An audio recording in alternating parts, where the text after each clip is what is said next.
நிசார்கா அப்படின்றவர் தான் வந்து பார்த்தீங்கன்னா ட்விட்டரில் முதல்ல என்ன பண்ணுறாருன்னா, நான் இந்த மாதிரி சிபிஎஸ்சியோட ஓஎஸ்எம் போர்ட்டலை ஹேக் பண்ணிட்டேன் அப்படின்றது கிளைம் பண்ணுறாரு.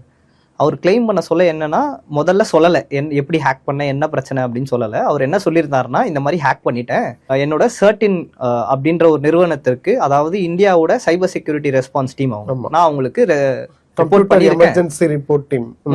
ரிப்போர்ட் பண்ணியிருக்கேன் அப்படின்னு சொல்லியிருக்காரு.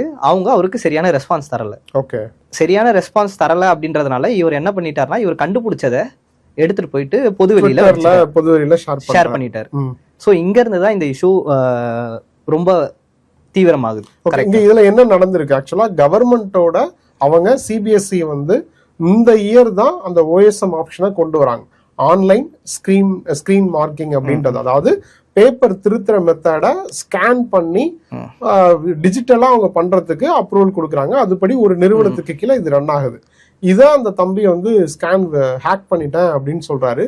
இது அவ்வளோ ஈஸியான மெத்தட் தானா? அவ்வளோ ஈஸி ஆக்சஸ்ல தான் அந்த சைட் இருந்துதான்? உண்மையே சொல்ல போனோம் அப்படின்னா அது வந்து ரொம்ப ஈஸியான வழியில தான் இருந்திருக்கு. ஏன் அப்படின்னா, உங்களுக்கு நான் புரியுற மாதிரி சொல்லணும்னா, நீங்க ஒரு வீடு வச்சிருக்கீங்க, அந்த வீடு நல்லா சூப்பரா லாக் பண்ணிருக்கீங்க, ஒரு காஸ்ட்லியான லாக் ஒன்று போட்டிருக்கீங்க. இப்போ நீங்க வீட்டுல இருந்து வெளியே போக சொல்ல நீங்க என்ன பண்ணுவீங்கன்னா, பூட்ட சாவியை எடுத்துட்டு போயிட்டு இந்த பூத்தொட்டியில வைக்கிறேன் அப்படின்ட்டு ஷூ பாக்ஸ்ல வைக்கிறேன். நீங்க அந்த வீட்டோட உரிமையாளரா இருந்தீங்க, இல்ல அவங்க பையனா இருக்கீங்க அப்படின்னா என்ன நடக்கும்னா, உங்களுக்கு தெரியும் அங்கதான் இருக்கு சாவி, கீ எங்க இருக்குன்னு தெரியும்.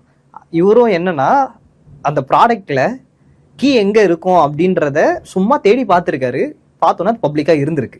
இவங்க என்னன்னா பூட்டிட்டு முக்கியமான ஒரு பாஸ்வேர்டை, ஒரு ஜாவாஸ்கிரிப்ட் ஃபைல் அப்படின்னு சொல்லுவாங்க, அதை ஃப்ரண்ட் எண்ட்லயே அதை அப்படியே லீக் பண்ணியிருக்காங்க.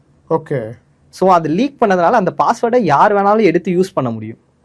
உங்களுக்கு தேவையானது வெறும் வேலிட் ஒரு யூசரோட, அதாவது ஒரு ஸ்டூடெண்டோட என்ரோல்மெண்ட் ஐடி, அந்த பாஸ்வேர்டு இருந்துச்சுன்னா மட்டும் போதும் உங்களால ஒரு அட்மின் ஆக்சஸ் எடுக்க முடியும் அப்படின்றது தான் அவர் கிளைம் பண்றாரு. இதை நம்ம வேலிடேட் பண்ண சொல்ல உண்மையாலே அப்படி ஒரு பாஸ்வேர்டு இருந்திருக்கு, அந்த லாஜிக் அங்க இருந்திருக்கு.